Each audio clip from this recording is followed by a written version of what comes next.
Hey guys, welcome back to Coding Flamingo. So in the last video we created our WireGuard server, as we can see here, and we have it up and running. So in this video we're gonna add a new client into our server. So we're gonna do it first in Windows. So we're gonna add an empty tunnel, and as you can see, it already gave us the private key and the public key for the connection. So here too. And then I just copied and pasted some values. So I'm just going to go through them. I copied them from my test connection. So in here, I'm just going to change the IP address to 3. This is basically, you just give it a different one to each one of the connections. DNS, I'm still using the Cloudflare DNS. And then public key, this is the server public key. So if we go back, let me just put this in the background. I don't know if it's going to let me. Nope, it's not going to let me. So if we go here, you can see that the public key matches the public key.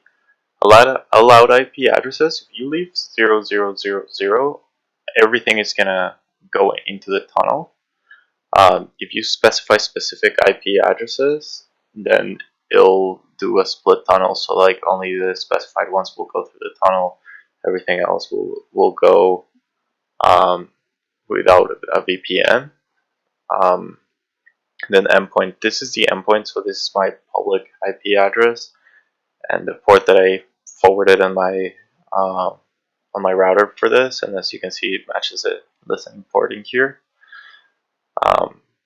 So yeah, now I click save. I'm gonna copy the public key, which we're gonna need. Just copy this and put it somewhere safe.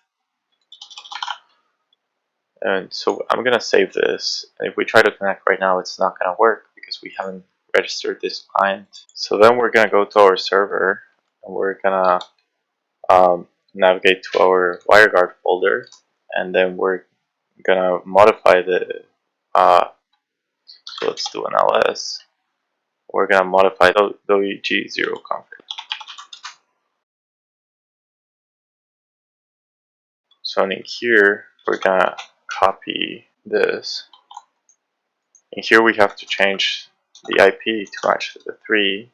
Then we have to change the public key to match the public key we got from Windows. So we're gonna copy it from here. And this one is gonna be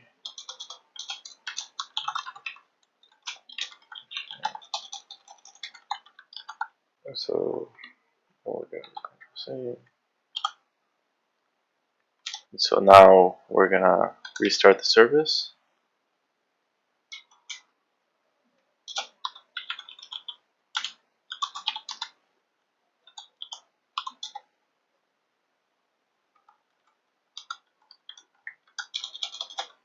And we're gonna start it again, and then we can check the status,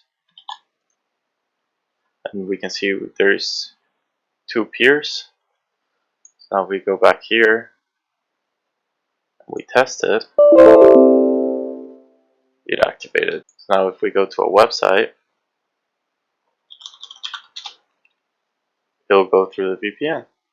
I'm in the same network, so I can't show you a different IP, but you can test it. One way to test it is your speed. It'll go down a little bit, so that's a way to test if it's working or not. Or if you're in different networks, you can check that the IP address matches the one of your VPN. So thank you for watching, and I'll see you in the next one.